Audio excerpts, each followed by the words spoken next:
Indonesia.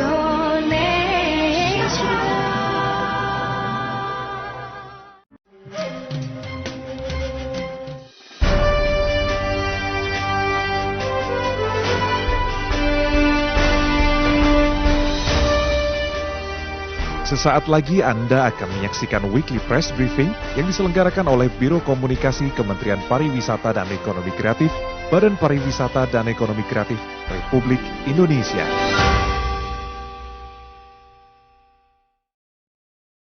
Assalamualaikum warahmatullahi wabarakatuh. Salam sejahtera bagi kita semua. Shalom, Om Swastiastu, Namo Buddhaya, salam kebajikan, salam sehat, salam Indonesia maju, penuh semangat.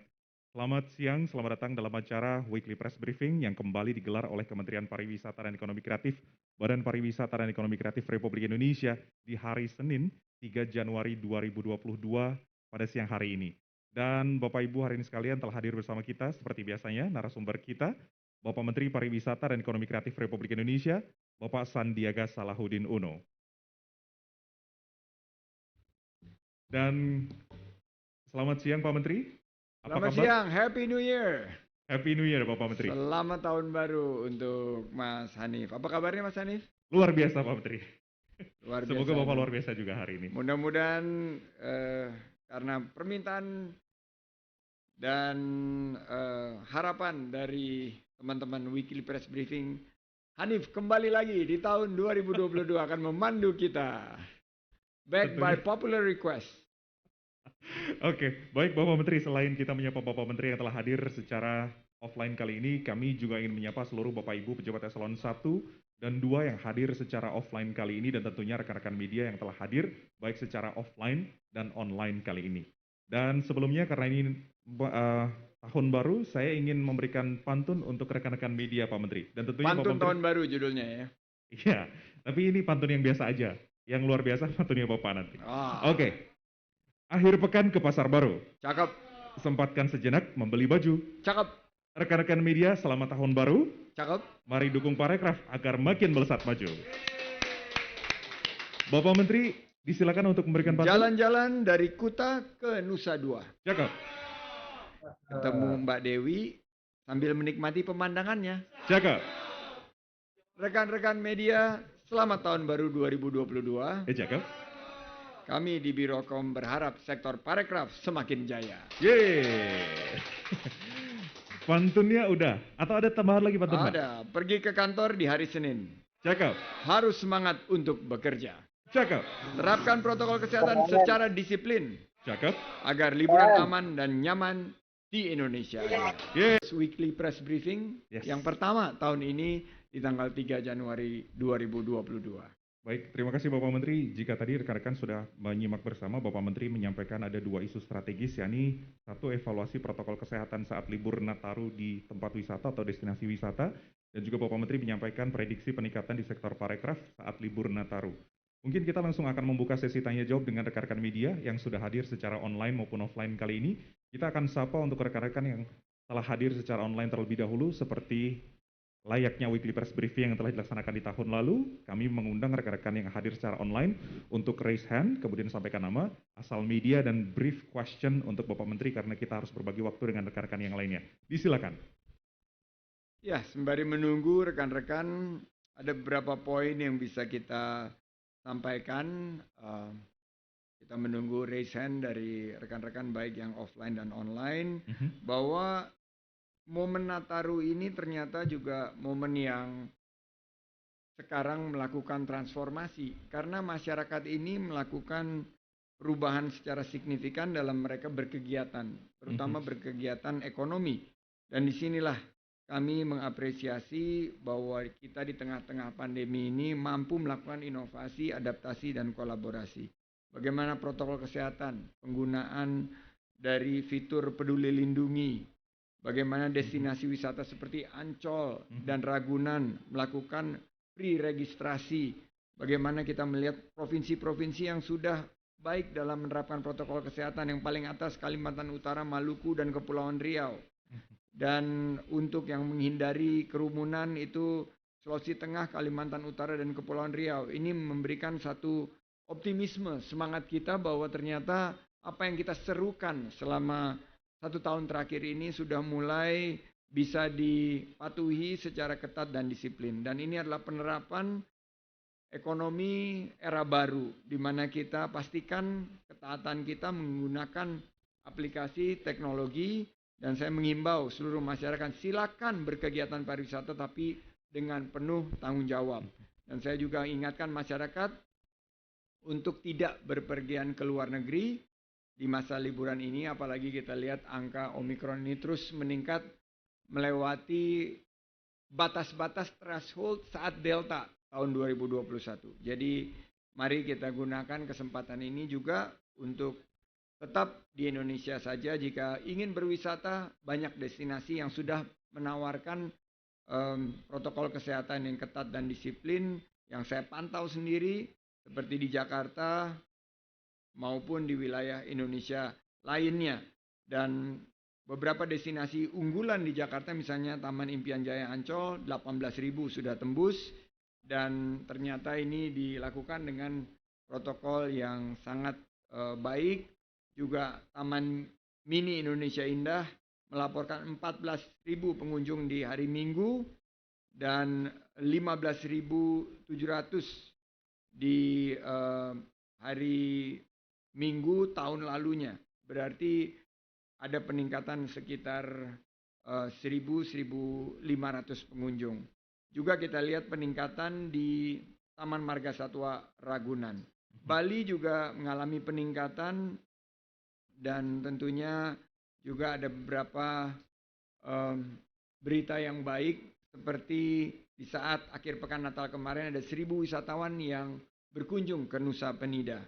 Ini adalah beberapa berita-berita baik yang harus terus kita tingkatkan sehingga optimisme kita semakin meningkat. Apalagi kita sekarang menghadapi tahun yang cukup padat dengan kegiatan-kegiatan yang berkaitan dengan events internasional. MotoGP akan diselenggarakan Februari dan Maret. Setelah itu agenda yang berkenaan dengan G20. Kita memprediksi di saat libur Nataru nanti 2022, ini dengan tren yang terus positif, maka akan terlihat kenaikan antara 30-40%. Ini survei Sensum 2021 oleh Holiday Shopping Trends Report yang tepat memprediksi bahwa di akhir 2021 juga ada peningkatan. Oleh karena itu, kami mengharapkan semua pihak, termasuk pemangku kepentingan PHRI yang sudah melaporkan ada kenaikan okupansi hotel selama malam pergantian tahun, walaupun belum merata, tapi kita betul-betul apresiasi ada peningkatan antara kisaran 40-50%, dan untuk wilayah tertentu itu fully book, menyampaikan sampai 75-80%. Di Bali sendiri ada daerah yang mencapai 55% secara agregat dan 95% di daerah tertentu, dan ini didominasi oleh wisatawan Nusantara. Daerah istimewa Yogyakarta juga seperti itu, peningkatan reservasi walaupun di tengah-tengah pembatasan, ini menunjukkan kepatuhan dan satu optimisme akan kita bangkit. Bandung juga mencapai angka yang maksimal. Oleh karena itu, mari kita teruskan momentum yang sangat positif ini di 2022 agar kebangkitan ekonomi kita bisa menghadirkan suatu kesejahteraan bagi rakyat kita yang meningkat. Oke, Bapak Menteri sudah memberikan tambahan informasi di acara perdana Weekly Press Briefing di tahun 2022 kali ini. Izin Bapak Menteri Mas Ade Cahyadi dari Parepos, pertanyaannya adalah bagaimana langkah upaya pengembangan pulau-pulau yang belum banyak dimanfaatkan sebagai destinasi wisata Pak Menteri? Contoh di Kabupaten Pangkep, Sulawesi Selatan yang memiliki banyak pulau tidak berpenghuni, tapi memiliki potensi wisata yang cukup besar. Apakah di tahun 2022 akan ada upaya memanfaatkan potensi tersebut? Jika iya, apa upayanya? Baik, selain tadi pertanyaan yang sangat baik, juga kita menerima pertanyaan dari sahabat kita, Dadan dari detik.com, Bagus sekali beberapa pertanyaan sudah kita jawab. Mbak Dini, liputan6.com juga kami sudah menjawab oleh rekan-rekan Birocom yang sudah saya review. Dan juga ada pertanyaan dari Maratun Mardiah dari TVRI World. Juga sudah kami hadirkan jawaban menggunakan bahasa Inggris. Ada juga pertanyaan dari Zainal, Bli Zainal dari Tribun Bali, Matur Suksma, sudah kita jawab.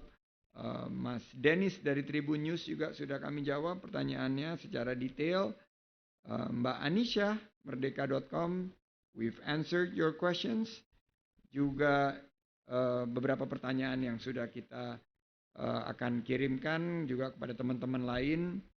Nah, berkaitan dengan pulau-pulau tersebut, ini masuk ke dalam satu kolom wisata minat khusus, yaitu wisata bahari. Dan wisata bahari ini sekarang memperlihatkan pertumbuhan yang sangat sehat dari segi tingkat permintaan dan peluang usaha. Oleh karena itu, di wilayah seperti Kabupaten Pangkajene Kepulauan atau Pangkep, yang pulaunya banyak sekali itu tentu merupakan satu peluang. Dan di Sulawesi Selatan kami akan berkoordinasi nanti dengan Badan Promosi Pariwisata Daerah Sulawesi Selatan, Pak Andri, untuk memetakan. Karena kami sudah melihat Toraja sebagai ikon, ada Selayar, juga ada Tanjung Bira di Bulukumba, juga desa-desa wisata baik di Sinjai, di Goa, Malino Highlands. Sulawesi Selatan ini memiliki begitu banyak variety atau keberagaman daripada destinasinya, termasuk juga pulau-pulau tersebut yang tidak berpenghuni maupun yang berpenghuni. Ini yang nanti akan kita dorong. Kebetulan kita juga punya Poltekpar Makassar yang nanti kita tugaskan untuk memetakan potensi tersebut, dan kita akan buatkan paket wisatanya untuk kebangkitan ekonomi kita, khususnya di sektor pariwisata dan ekonomi kreatif. Baik, terima kasih Bapak Menteri sudah menjawab pertanyaan dari Mas Adi Cahyadi dari Parepo. Selanjutnya, karena waktunya sudah hampir mendekati pukul 14. Bukan waktunya habis, karena sudah tidak ada pertanyaan lagi habis. Dan jangan diada-adain. Kalau tidak ada pertanyaan, jangan diada-adain. Siap Bapak Menteri. Sudah tidak ada pertanyaan lagi dari rekan-rekan media. Mungkin ada final statement dari Bapak Menteri ingin sampaikan? Kami mohon dukungan dari teman-teman media bahwa tahun 2022 ini kita harus pastikan narasi bahwa Indonesia serius dalam penanganan COVID-19 ini bisa terus disuarakan, dan bahwa Kementerian Pariwisata dan Ekonomi Kreatif tentunya dalam langkah-langkah persiapan kebangkitan ekonomi akan fokus pada penciptaan lapangan kerja. Lapangan kerja bagi masyarakat yang membutuhkan peningkatan penghasilan. Kami juga akan terus dorong kebangkitan ekonomi dengan langkah-langkah inovatif yang bukan ide-ide lama yang sama, tapi ide-ide baru untuk beradaptasi, terutama dengan kegiatan ekonomi digital dan industri kreatif. Dari hasil 2021 kami melakukan roadshow dari Aceh sampai Papua. Kami meyakini bahwa kementerian memahami kebutuhan rakyat, yaitu kebutuhan terhadap bagaimana memberikan bantuan yang diperlukan, khususnya bagi masyarakat melalui distribusi bantuan yang adil dan merata. Terakhir, teman-teman media, kami di sini bertindak tegas dan gercep, gerak cepat.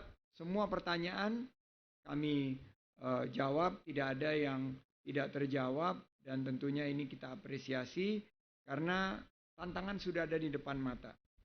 Ini semakin dinamis dan variatif. Mari kita sama-sama bergandengan tangan dan kita ciptakan kebangkitan ekonomi kita. Terima kasih. Wabillahi taufik wal hidayah. Wassalamualaikum warahmatullahi wabarakatuh. Om Santi Santi Santi Om. Waalaikumsalam warahmatullahi wabarakatuh. Terima kasih Bapak Menteri yang telah berkenan hadir dan juga menjawab pertanyaan kali ini. Disilakan untuk kembali melanjutkan agenda karena selanjutnya sudah ditunggu agenda berikutnya, dan seperti yang disampaikan oleh Bapak Menteri, saya ingin merangkum beberapa poin penting. Tadi Bapak Menteri menyampaikan bahwa Kemenparekraf turut mendukung adanya kebijakan memperpanjang karantina sebanyak 10-14 hari karena berkembangnya Omikron. dan nantinya Kemenparekraf akan meningkatkan pembatasan sesuai dengan surat edaran yang mengacu pada Inmendagri. Dan tadi juga ditanyakan terkait dengan event-event internasional di tahun 2022, Kemenparekraf akan masih terus berkoordinasi dan memastikan semua persiapannya sesuai dengan perencanaan. Dan nantinya persiapan tersebut akan direview setiap minggunya untuk memastikan semuanya on plan. Dan berkaitan dengan balon udara, isu yang saat ini masih hangat, disebutkan bahwa ini merupakan ide yang super fantastik karena menawarkan sensasi memorable experience. Nantinya diharapkan ini akan menjadi peluang usaha untuk bangkit, dan Bapak Menteri menyampaikan mohon dipastikan CHSE-nya dan nanti akan dilengkapi dengan sertifikasi. Dan terkait dengan wisata bahari yang tumbuh dengan sehat kali ini menjadi peluang yang bisa dimaksimalkan, dan nantinya Bapak Menteri akan berkoordinasi dengan Pemda untuk memastikan daerah-daerah wisata bahari dapat dieksplorasi lebih jauh. Dan berkaitan dengan MotoGP, setiap hari Selasa, Bapak Menteri dari Kemenparekraf selalu menyelenggarakan racing atau rapat sinkronisasi di setiap hari Selasa, dan kali ini untuk besok adalah pelaksanaan yang kedua, dan akan memastikan berkaitan dengan akomodasi, SDM, produk aircraft. Dan selain itu, Bapak Menteri juga menyampaikan bahwa semua event nantinya akan menerapkan konsep bubble dengan menerapkan aplikasi Peduli Lindungi, dengan memantau partisipan untuk event-event besar seperti G20, AVPN, WCCE. Dan diharapkan nantinya dalam keikutsertaan Kemenparekraf dalam ATF atau Indonesia nantinya akan turut mendorong isu-isu strategis dengan mengambil peran signifikan di level regional. Dan Bapak Menteri tadi menyebutkan bahwa kita mengajak rekan-rekan media untuk membuat narasi bahwa Indonesia serius menangani COVID dengan terus mempersiapkan kebangkitan ekonomi, fokus penciptaan lapangan kerja, menerapkan langkah-langkah inovatif, dan terus tegas dan gercep untuk memberikan kebangkitan di sektor pariwisata dan ekonomi kreatif. Akhirnya mewakili seluruh rekan-rekan yang bertugas di Kemenparekraf, kami mengaturkan ucapan terima kasih untuk rekan-rekan yang hadir secara online maupun offline, dan kami mohon maaf apabila ada kekurangan selama penyelenggaraan WPB Perdana di tahun 2022 kali ini. Akhirnya, saya Hanifan Fuadi mohon undur diri. Wabillahi taufiq wal hidayah. Wassalamualaikum warahmatullahi wabarakatuh. Om Santi, Santi, Santi Om.